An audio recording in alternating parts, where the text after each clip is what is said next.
आदरणीय देश के प्रधानमंत्री माननीय नरेंद्र भाई मोदी जी, उनके बगल में बैठे हुए उत्तर प्रदेश के राज्य मंत्री भाई सुरेंद्र पटेल जी, इस गांव की प्रधान बगल में है दुर्गावती देवी जी, और इधर बगल में इस प्रदेश के मंत्री आदरणीय अहमद पटेल जी हैं। मैं दुर्गावती देवी जी जो इस गांव की प्रधान हैं, उनसे आग्रह करूंगा कि माननीय प्रधानमंत्री जी का स्वागत भाषण करें। आदरणीय दुर्गावती जी।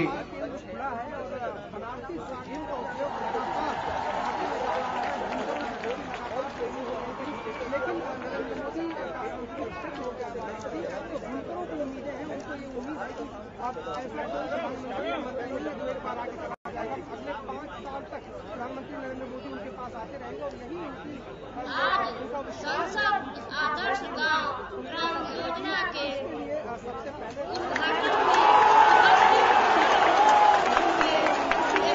प्रधानमंत्री जननायक विकास पुरुष नरेंद्र मोदी जी हमारे गांव में आए हैं।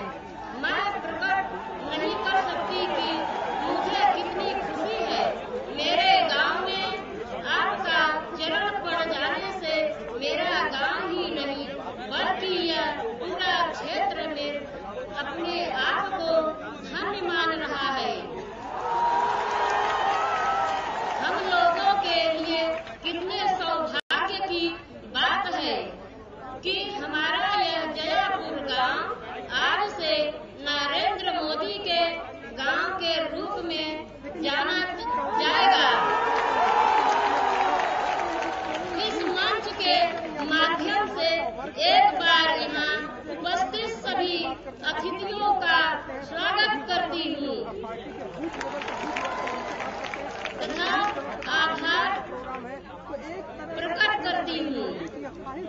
कि आप सब लोग यहाँ आए हैं। इन्हीं बातों के साथ मैं अपनी बात खत्म करती हूँ।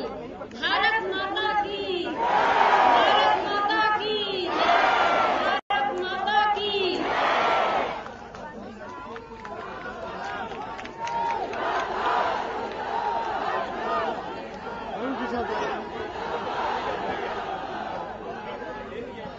मंच पर उपस्थित आदरणीय प्रधानमंत्री जी का और यहाँ इस सभा में आए हुए सभी लोगों का स्वागत करते हुए मैं इस देश के अद्भुत प्रधानमंत्री, जिनके पूरे दुनिया में डंका बज रहा है, ऐसे आदरणीय नरेंद्र भाई मोदी जी को आमंत्रित करता हूं कि इस गांव के लोगों को संबोधित करें। आदरणीय नरेंद्र भाई मोदी जी।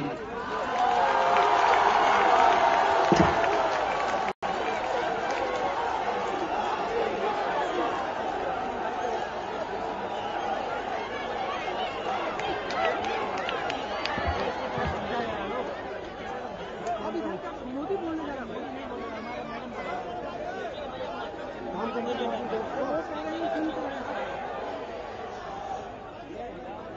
उत्तर प्रदेश सरकार के मंत्री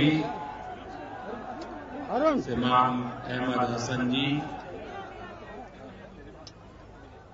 उत्तर प्रदेश के मंत्री और इसी इलाके के प्रतिनिधि श्रीमान सुरेंद्र सिंह जी, हमारे एमएलसी श्रीमान केदारनाथ सिंह जी, ग्राम के प्रधान आदरणीय बहन दुर्गा देवी जी, श्री अरविंद जी,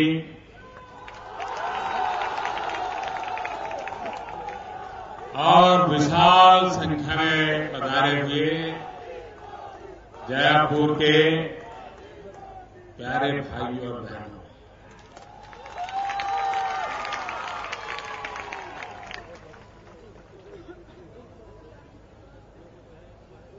भारत सरकार ने एक सांसद आदर्श ग्राम योजना की कल्पना की है।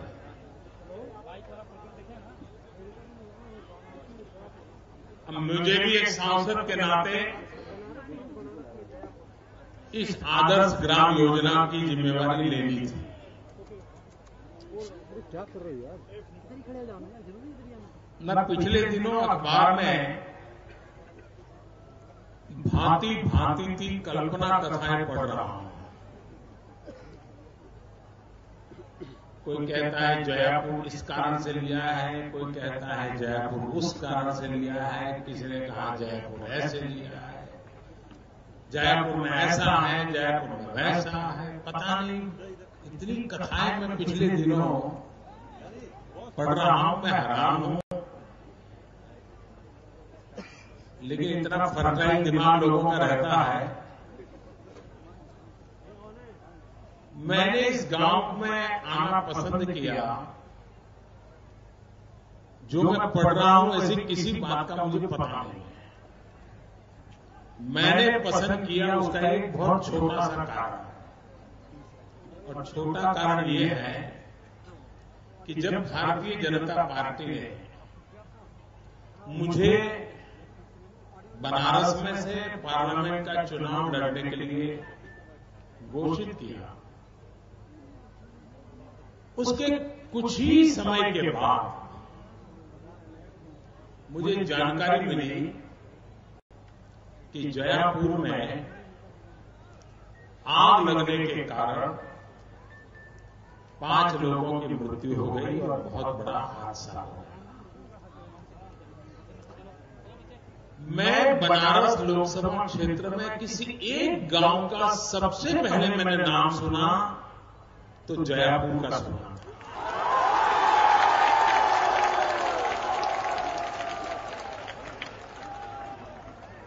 और वो भी एक संकट की घड़ी में सुना था। मैंने मैं एमपी तो था नहीं, सरकार भी हमारी यहां नहीं थी, लेकिन मैंने सरकारी अधिकारियों को फोन किए, हमारे कार्यकर्ताओं को फोन किए और सब लोग यहां मदद के लिए पहुंचे थे। तो ये कारण था जिसके कारण मेरे दिल दिमाग में जयापुर ने जगह ले ली थी।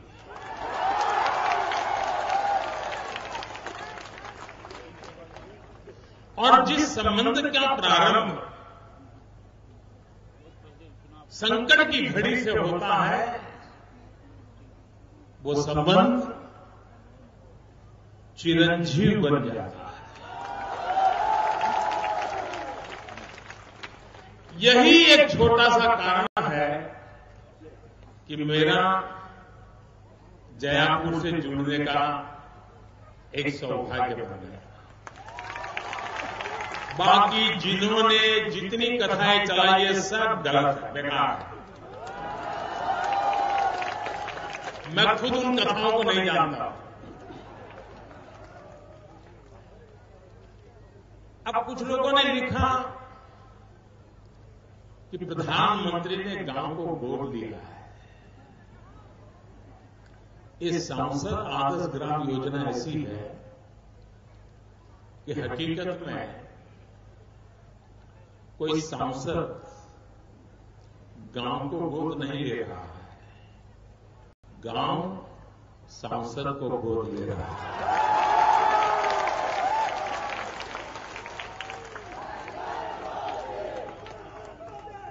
क्योंकि हम सांसद बन जाए, हम मंत्री बन जाए, मुख्यमंत्री बन जाए, प्रधानमंत्री बन जाए, हम कहीं पर भी पहुंचे, लेकिन गांव के लोगों से जो सीखने को मिलता है वो कहीं और नहीं मिलता है। और अगर मुझे अच्छा जनप्रतिनिधि बनना है, अगर मुझे अच्छे जनप्रतिनिधि रूप में लोगों को समझना है, समस्याओं को समझना है, कुछ सीखना है, तो मैं बाबुओं के बीच बैठ करके नहीं सीख सकता, अफसरों के बीच बैठ करके नहीं सीख सकता। ये मुझे शिक्षा दीक्षा मिल सकती है गांव के अनुभवी लोगों के पास।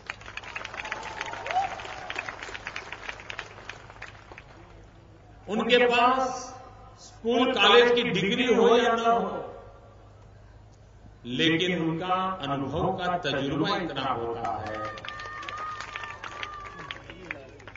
समस्याओं के बीच रास्ते खोजने का जो उनका तरीका होता है,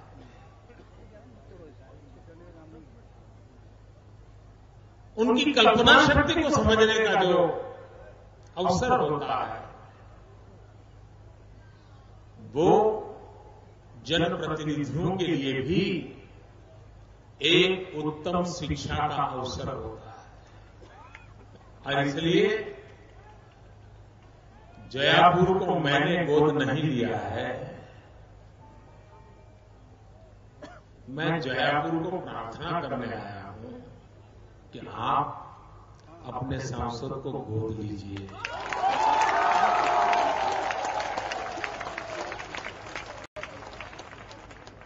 और आपके सांसद को सिखाइए कि वे गांव की समस्याओं का समाधान कैसे होता है। आजादी के इतने बाद भी इतने वर्ष बीत गए, हमारे गांव की हालत ऐसी क्यों रही? वो सही में रास्ता बताएगा कि देखिए, आपने दिल्ली में, लखनऊ में बैठ करके जो योजनाएं बनाई हैं, 60 साल तक बनाई है, अरबों खरबों रुपया खर्च किया है, अब कुछ हमारी सुनो और जो हम कहें वो करो। ये मैंने रास्ता उल्टा करने का प्रयास किया है। और मेरा विश्वास है कि 60 साल तक हम एक ही बात को लेकर के चले, क्योंकि जब आजादी की लड़ाई लड़ते थे तब से हमारे मन में एक बात बैठ गई कि एक बार आजादी आ जाएगी, बस फिर कुछ नहीं करना है, फिर सब अपने आप हो जाएगा। इसी इंतजार में रहे। फिर समय आया, हमें लगने लगा कि भाई सरकार ये नहीं करती, सरकार वो नहीं करते, बाबू ये नहीं करता, टीचर वो नहीं करता, क्यों नहीं करता। तो समाज और सरकार अलग अलग होने लग गई। सरकार एक जगह पे, समाज दूसरी जगह पे। एक बहुत बड़ी खाई हो गई। इसका मतलब यह हुआ कि 60 साल तक हमने जो तौर तरीके अपनाए, जो रास्ते अपनाए, वे ऐसे रास्ते हैं जिसमें कुछ न कुछ कमी नजर आती है। सब कुछ गलत नहीं होगा, सब कुछ बुरा भी नहीं होगा, लेकिन कुछ न कुछ कमी नजर आती है। क्या इस कमी को हम भर सकते हैं? और ये कमी इस बात की है कि ये देश हमारा है, ये गांव हमारा है, ये मोहल्ला हमारा है। क्या हमें अपना गांव, अपना मोहल्ला सबने मिलकर के अच्छा बनाना चाहिए कि नहीं बनाना चाहिए?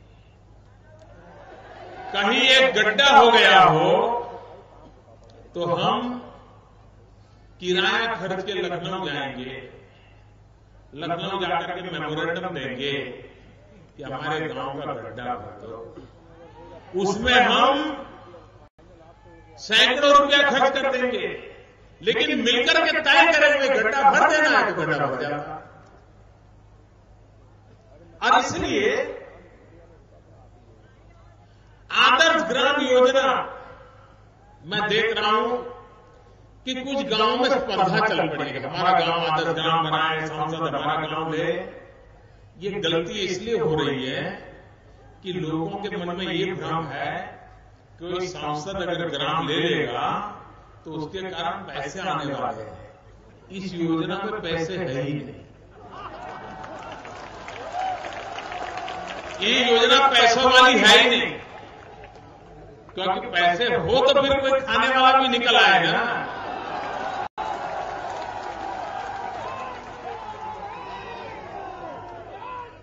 ये योजना ऐसी है कि भाई सरकार की इतनी योजनाएं चल रही हैं, इतने रुपये खर्च हो रहे हैं, गांव के जीवन में बदलाव क्यों नहीं आता है? क्या कारण है? मैंने अभी भारत सरकार के सबसे बड़े जो बाबू हैं, जो देश एक प्रकार से कारोबार चलाते हैं, उनको दिवाली के निमित्त मेरे यहां चाय के लिए बुलाया था। सब बहुत बड़े बड़े अफसर हैं, बहुत बड़े बड़े बाबू। उनको मिलना भी सामान्य नागरिक के लिए बहुत मुश्किल होता है, इतने बड़े लोग हैं। तो मैंने उनको चाय को बुलाया था। मैंने उनको काम कहा, मैंने कहा देखिए आप आज इतने बड़े अफसर बन गए हैं, लेकिन जब पहली बार आईएएस अफसर बनकर के आए होंगे तो पहली नौकरी जहां लगी होगी और जहां आपने कम से कम साल भर काम किया होगा, मैंने कहा कि आने वाले दिनों में आप लोग जहां अपने नौकरी की शुरुआत की थी उस गांव में जाओ और अपने बच्चों के साथ जाओ, परिवार को लेकर के जाओ, उनको दिखाओ आप जब छोटे थे, नए नए आए थे, शादी नहीं हुई थी, नौकरी की शुरुआत थी, कहां रहते थे, किस दफ्तर में बैठते थे, कैसी गाड़ी में घूमते थे, उस समय कौन पहचान वाले लोग थे, जरा परिचय कराओ अपने परिवारजनों से। और फिर रात को वहां रुको, कम से कम 3 दिन रुको और रात को सोते समय सोचो कि 30 साल पहले, 25 साल पहले यहां पर आपने नौकरी की होगी, ये गांव आप जैसा छोड़ के गए थे उसमें कुछ बदलाव आया है कि 30-40 साल के बाद? आप तो यहां से यहां पहुंच गए, लेकिन गांव वहां का वहां रह गया। आप खुद जाकर के देखिए, मैंने उनको कहा है खुद जाकर देखिए और अपने परिवार को भी दिखाइए। मैं एक ऐसी जागृति लाना चाहता हूं, एक ऐसी संवेदना पैदा करना चाहता हूं कि हम सोचें, हम भले कितने आगे चले जाएं, लेकिन जिन्होंने हमें आगे भेजा है उनको तो कोई आगे ले जाने का प्रबंध हो।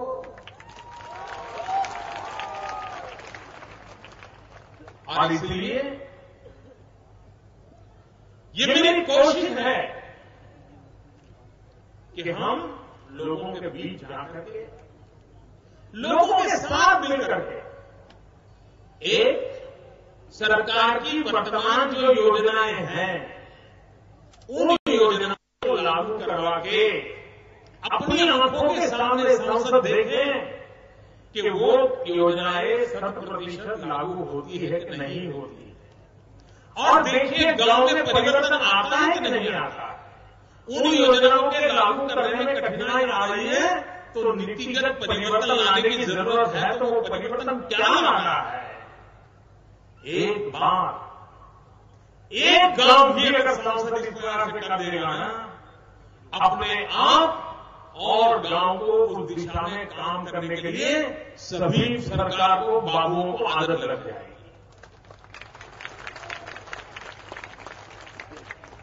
और इसलिए मुझे एक ऐसा माहौल बनाना है।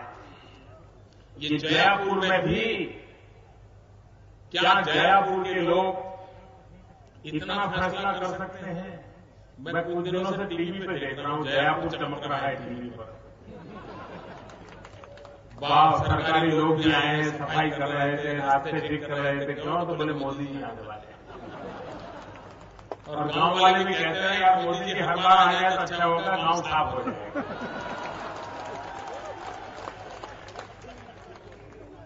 क्या ये सोच सही है? क्या हम नहीं तय कर सकते कि चलो भाई इस निमित्त गांव साफ हो गया है, अब मेरा जयापुर गांव का एक एक नागरिक तय करे, हम हमारे गांव को गंदा नहीं होने देंगे। ये आदर्श ग्राम की शुरुआत हुई कि नहीं हुई? हुई कि नहीं हुई? करेंगे? आप मुझे बताइए, मैं जयापुर के लोगों को पूछूं कि हमारे गांव में सबसे पुराना, सबसे बड़ी उम्र का वृक्ष कौन सा है? कौन सा पेड़ है?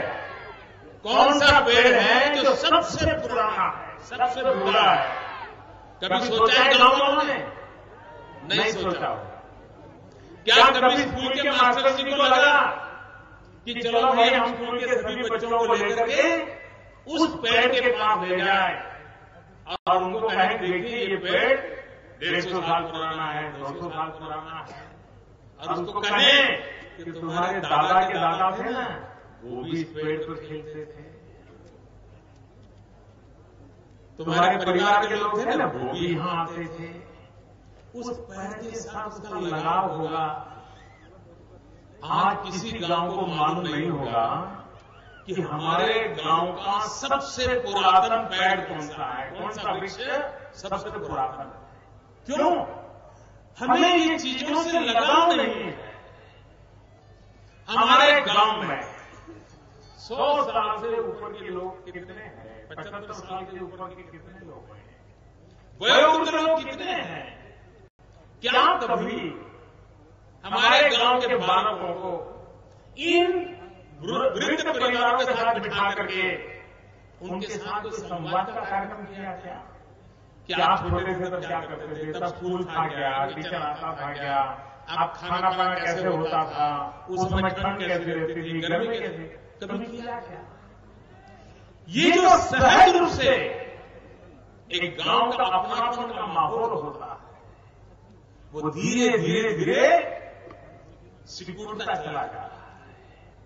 क्या हम मिलकर के इस माहौल को बदलने की शुरुआत कर सकते हैं क्या?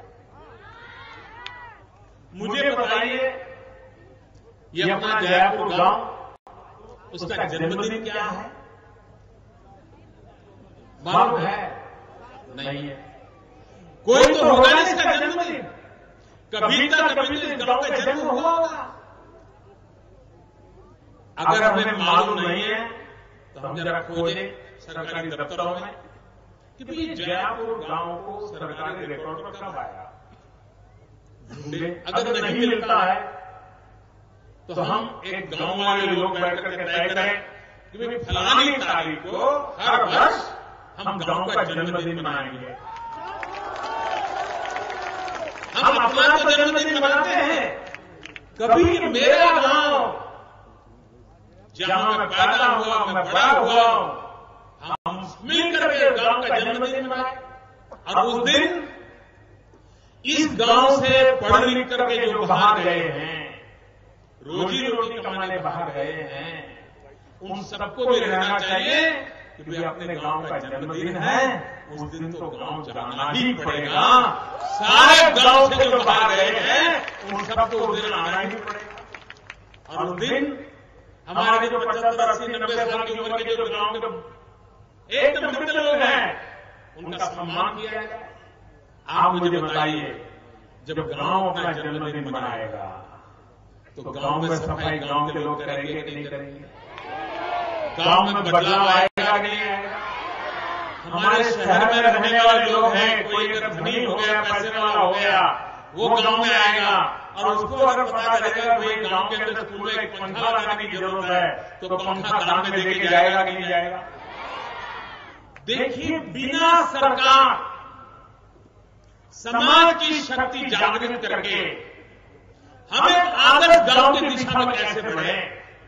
अगर हम तय करें कि हमारे गांव में एक भी बच्चा ऐसा नहीं होगा जो खाना खाने से पहले हाथ नहीं धोया होगा। खाना खाने से पहले हमारे गांव का हर बच्चा हाथ धोकर के ही खाना खाएगा। मुझे बताइए, इस काम के लिए सरकार की जरूरत है क्या? और आप जानकर के हैरानी होगी, अभी मैंने एक रिपोर्ट पढ़ी थी अपने एक पड़ोसी देश की। उस रिपोर्ट में लिखा गया था कि उस देश में जो बच्चे मरते हैं, उन मरने वाले बच्चों में 40% बच्चे, यानी अगर 100 बच्चे मरते हैं तो 100 में से 40 बच्चों के मरने का कारण क्या था? एक ही कारण था कि वो भोजन के पहले हाथ धोकर के खाना नहीं खाते थे। हमारा बच्चा हमें कितना प्यारा है, वो बीमार हो जाए तो पूरा घर दुखी हो जाता है, लेकिन कभी एक छोटी बात करने का हम संकल्प कर सकते हैं कि भाई अब जयपुर गांव में कोई बच्चा ऐसा नहीं होगा जो बिना हाथ धोए कोई भी चीज हाथ में लेकर के मुंह में रखेगा। आपको लगेगा ये प्रधानमंत्री है कि कौन है? यही तो गलती हो गई है। हमारे बड़े बड़े लोगों ने इतनी बड़ी बड़ी बातें की जो कभी जमीन पे उतरी ही नहीं। मैं बड़ी बातें करने के लिए पैदा नहीं हुआ हूं, मुझे छोटी छोटी बातों के द्वारा बड़े बड़े काम करने। मैं यहां अपने लोगों से पूछूं, कोई 10वीं कक्षा में पढ़े होंगे, कोई 12वीं पास किए होंगे, कोई ग्रेजुएट होंगे, कोई 50 साल के होंगे, कोई 60 साल के होंगे, कोई 80 साल के होंगे। मैं उनको पूछूं कि जिस स्कूल में आपका बच्चा पढ़ता है, क्या कभी आप उस स्कूल में गए हो? उस स्कूल को देखा है? मास्टर जी आते हैं कि नहीं आते हैं? सफाई होती है कि नहीं होती है? पीने का पानी साफ है कि गंदा है? वहां शौचालय है कि नहीं है? लेबोरेटरी है कि नहीं है? लाइब्रेरी है कि नहीं है? कंप्यूटर है तो चलता है कि नहीं चलता है? कुछ भी कभी जाकर के हमने रुचि ली होगी, किसी ने नहीं ली होगी। पहले दिन बच्चे को छोड़ाए और कह दिया मास्टर जी ये सौंप दिया, अब तुम जानो उसका नसीब जाने, जो करना है करो। ऐसे चलता है क्या? हम अगर हमारे गांव के स्कूल का अगर हम तय करें कि चलो भाई हर मोहल्ले की कमेटी बनाए, ये कमेटी के 10 लोग रोज स्कूल जाएंगे, दूसरी कमेटी वाले दूसरे दिन जाएंगे, तीसरी कमेटी वाले तीसरे दिन जाएंगे। हमें बताइए हमारी स्कूल छोटी सी स्कूल क्यों ना हो, वो फिर एक प्रकार से गांव के अंदर सरस्वती का मंदिर बन जाएगी कि नहीं बन जाएगी, शिक्षा का धाम बन जाएगी कि नहीं बन जाएगी। सरल काम है। मैं कभी कभी गरीब परिवारों को कहता हूं, एक काम करो, आपके परिवार में बेटी का जब जन्म हो उसको एक उत्सव के रूप में मनाना चाहिए। मनाते हैं क्या? कुछ परिवारों में तो बेटी पैदा हुई तो झगड़ा हो जाता है, उस बहू की बेचारी की मुसीबत आ जाती है। क्या हमारा जयापुर गांव बेटी का जन्म होगा तो उत्सव मनाएगा कि नहीं मनाएगा? हमारे गांव में लक्ष्मी जी का पदार्पण हो, बेटी लक्ष्मी का स्वरूप है। हम गर्व करेंगे नहीं करेंगे गांव के लोग? आज नहीं होगा। आज देखिए जितने लड़के पैदा होते हैं लड़कियां उससे कम पैदा हो रही है। और कारण क्या है कि मां के गर्भ में ही बेटी को मार दिया जाता है। अगर मां के गर्भ में ही बेटी को मार देंगे तो संसार चक्र कैसे चलेगा? अगर एक गांव में 1000 बच्चे पैदा होते हैं बालक और 800 बालिकाएं पैदा होती हैं तो 200 बालक कमारे रह जाएंगे। क्या हाल होगा गांव का, समाज का क्या हाल होगा? क्या ये काम सरकार करेगी? क्या ये समाज के नाते हमारी बहन बेटियों की इज्जत, उनका गौरव एक समाज में वातावरण बनना चाहिए नहीं बनना चाहिए?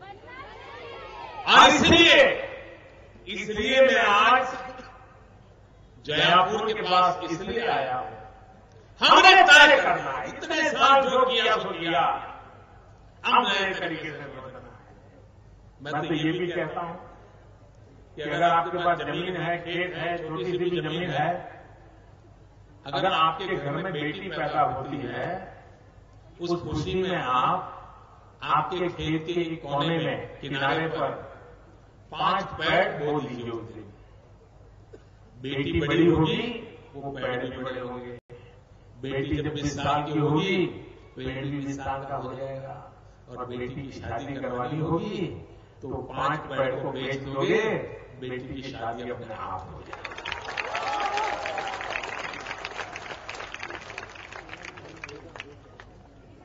हम लोगों ने मिल करके समाज में व्यवस्था खड़ी करनी है। अब गांव अपना जन्मदिन बनाए तो जातिवाद बच ही नहीं सकता। सब मिल करके बनाएंगे, जातिवाद नहीं रह सकता। और जातिवाद का जहर गया तो गांव की ताकत इतनी बढ़ जाएगी जिसकी आप कल्पना नहीं कर सकते।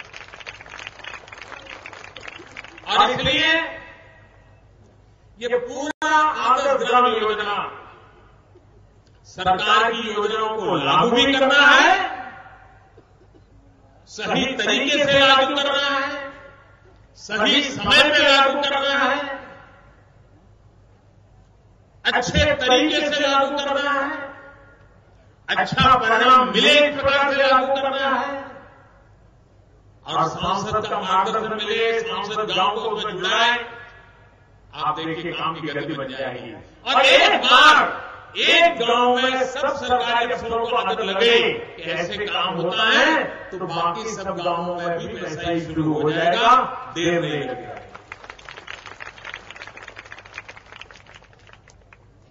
मेरे मन में इस बनारस पूरा विस्तार जो मेरे जिम्मे आया है और एक प्रकार से जिला भी बहुत कुछ करने का मेरा इरादा है।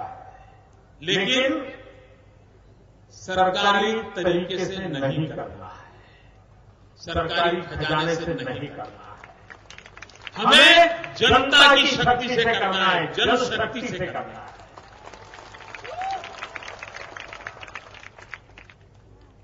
अभी हमारे प्रधान दुर्गा देवी जी भाषण कर रहे थे। मैंने उनसे पूछा कि आपकी पढ़ाई कितनी हुई है, तो उन्होंने कहा 8वीं तक मैं पढ़ी। आप देखिए 8वीं तक पढ़ी होने के कारण उनका कॉन्फिडेंस लेवल कितना ऊंचा था। गर्व हो दुर्गा देवी जी को सुनकर के लगा कि बहुत कितना बढ़िया तरीके से उन्होंने अपनी बात को प्रकट किया। क्या हम नहीं चाहते हमारी हर घर की बेटी पढ़े? अगर गांव की प्रधान दुर्गा देवी जी भी पढ़ी लिखी हैं, तो हमारे गांव की हर बेटी पढ़नी चाहिए।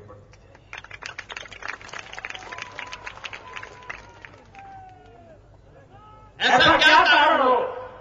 अगर पोलियो का खुराक खिलाना है, क्या पोलियो का खुराक खिलाने के लिए भी किसी सरकारी बाबू को आकर के हमें याद दिलाना चाहिए?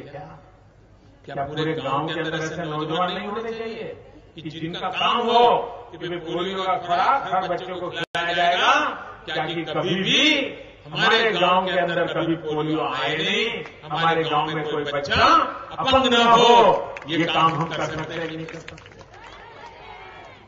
पोलियो का खुराक तो सरकार आएगी लेकर के, लेकिन सरकार तक ले जाना बालकों को एक समाज के नाते हम दायित्व को उठा सकते हैं कि नहीं उठा सकते? मैं आप लोगों के बीच रह करके मैंने पिछले दिनों हमारे पार्टी के कार्यकर्ताओं के माध्यम से, यहाँ के अफसरों के माध्यम से यहाँ की कई समस्याओं के विषय में जानकारी ली है।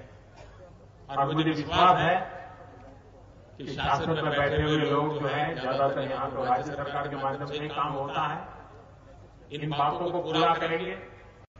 लेकिन सरकार क्या करे क्या न करे, हम जयपुर के लोग क्या करें, ये संकल्प लेकर के आज जाना है। और मैं कहता हूं, सांसद ने गांव को गोद नहीं लिया है, गांव सांसद को गोद लेगा। एक नई दिशा में मुझे चलाना है और उसी से आदर्श ग्राम बनने वाला है। मैं जयपुर वासियों का बहुत आभारी हूं।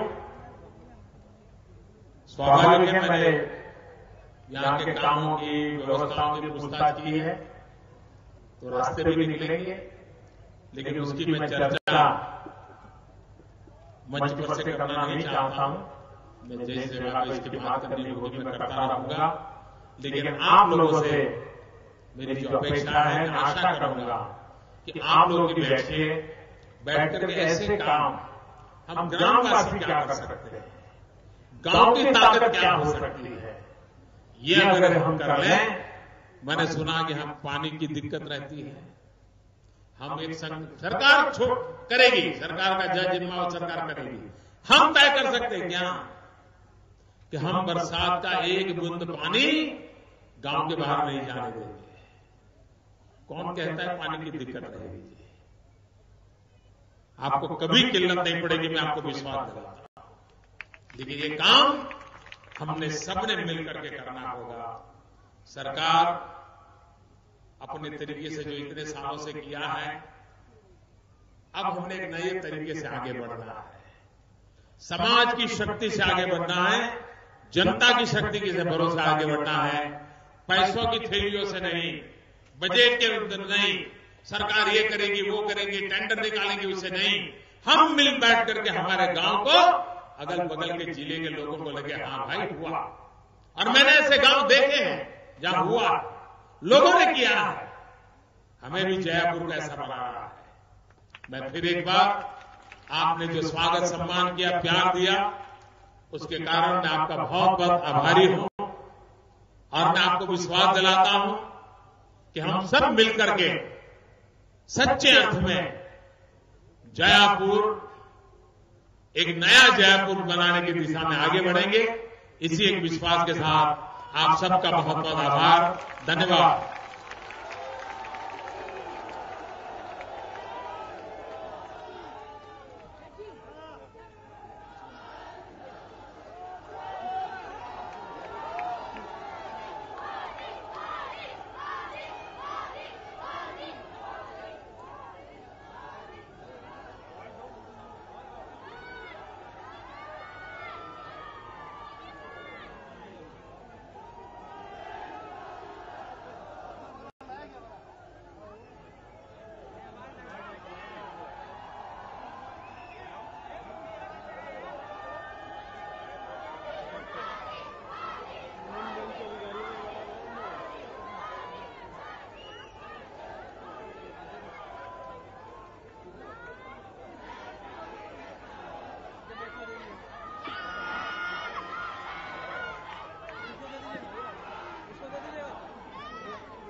भैया माइक दे रहा हूँ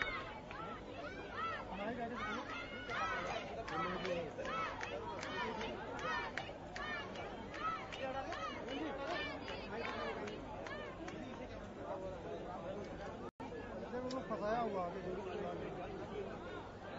दिनेश जी माइक कहाँ है?